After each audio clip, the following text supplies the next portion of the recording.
The signals that investors are currently hearing from regulators in Australia are causing a atmosphere of compliance-focused disclosure, where the investor is quite anxious about making statements around climate.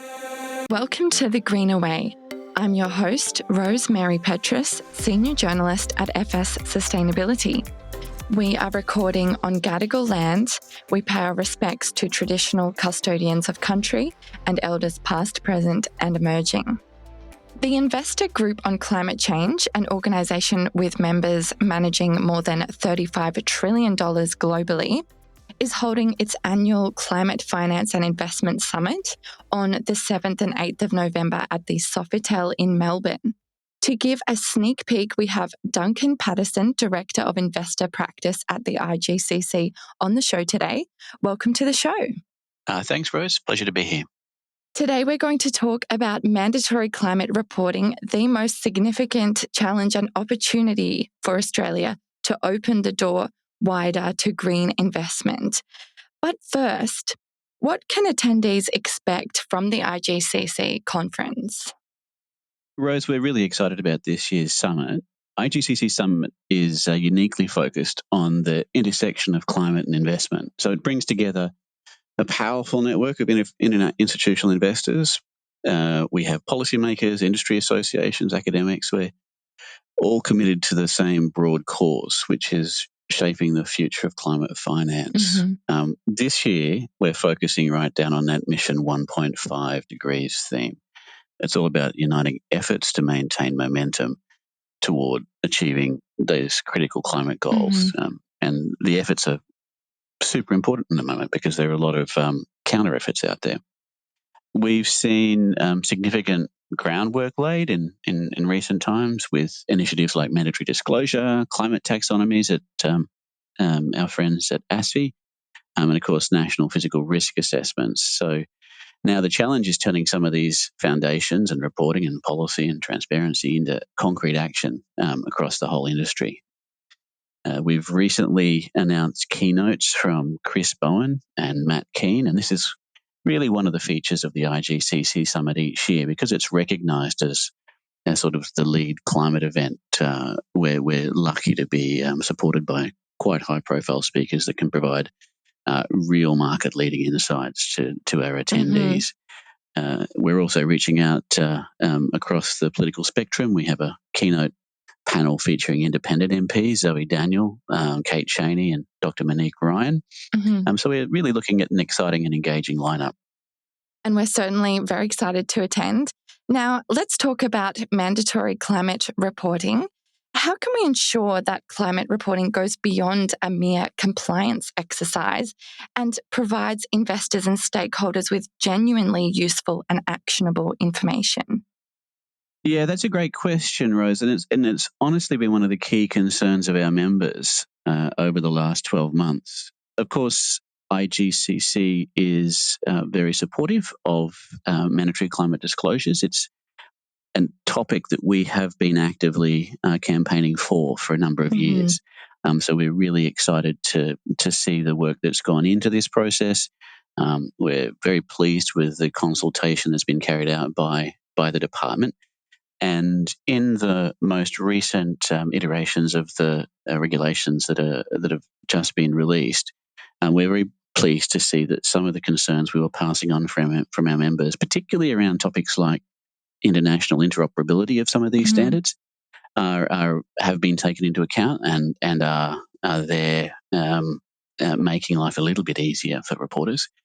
It is always important to remember when talking about the disclosure regulations that from the investor perspective, and I hate to sound like special pleading, but it is the truth, there is a difference between the reporting requirements that are put onto corporates and the reporting requirements that are put onto the investors in those corporates.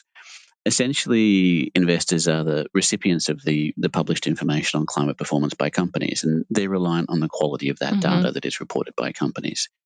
So requirements around things like assurance and quality of data it's a little more tricky for investors to be confident that the data they're using is the best possible quality, and it's also challenging because they don't have direct control themselves over the data. They have influence through their stewardship practices, but they don't have direct control over the way the emissions can be reduced themselves. Another primary question, as you noted, is that one around audience. So investors at the moment are putting a great deal of effort into producing these reports. And from the perspective of investors, they want to make sure that the audiences they're communicating go beyond just the regulator. They don't want it to be just a compliance exercise. They want to make sure that their disclosures are communicating useful and actionable information to their own beneficiaries, because ultimately, at the end of the day, investors exist to provide stable long-term returns for their own members and beneficiaries.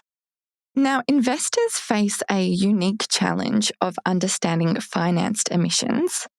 How can they overcome the difficulties of working with indirect emissions data while ensuring accuracy and relevance?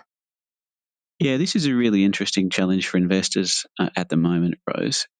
And it does go to that question of, in terms of disclosure requirements, where the guidelines sit in terms of Scope 1, Scope 2 and Scope 3 emissions. We've actually been working with investors for the last couple of years looking at, in particular, that topic of Scope 3 emissions, because there are challenges in that data set. If you're an investor, you are effectively relying on a combination of the quality of the disclosure from the company and also on the nature of the algorithms that data providers are using when they estimate emissions for Scope 3 in particular. So it can be hard for investors to have a great deal of confidence in the data that they're reporting under Scope 3 and those financed emissions in their portfolio. It doesn't necessarily mean that this is a pointless exercise. When we did the report that was released in February this year, it's available on our website now. One of the findings was that investors were still making use of this sort of information as a way of identifying where in their portfolio various climate hotspots might lie, whether that be a sector that had particular exposure to Scope 3 emissions or whether it was a particular company that stood out from amongst its peers in terms of the degree of emissions that were lying in its supply chain as opposed to in its own direct control. So there are reasons for looking into this topic. There are genuine challenges there for investors in terms of disclosure around this topic and their confidence in the quality of the information. But one of the things that we're anticipating is that as the disclosure regulations kick in across the market, certainly for the local market, we will see confidence in those disclosure numbers increasing because, of course, there'll be regulated disclosures and investors will be more able to rely on them. So it's an interesting area. With growing concerns around greenwashing, we're seeing a trend of greenhushing, that is intentionally avoiding making green claims to avoid legal trouble. That makes it difficult for consumers and investors to make decisions. How can we encourage transparency while avoiding the risk of greenwashing? Yeah, I mean, this is the million-dollar question at the moment for our members. And it's one of the reasons why we put together the panel that we did for the summit. We are really excited that the panel is including leading regulators, including speakers from ASIC and from the XRB in New Zealand. It will be interesting to have that conversation with the investors who are participating in the panel and also the data providers who are participating in the panel. The signals that investors are currently hearing from regulators in Australia are causing a atmosphere of compliance-focused disclosure, where the investor is quite anxious about making statements around climate.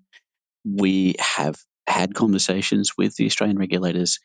It isn't their intention to stifle ambition in terms of the actions being taken by investors, but that message isn't really coming across at the moment.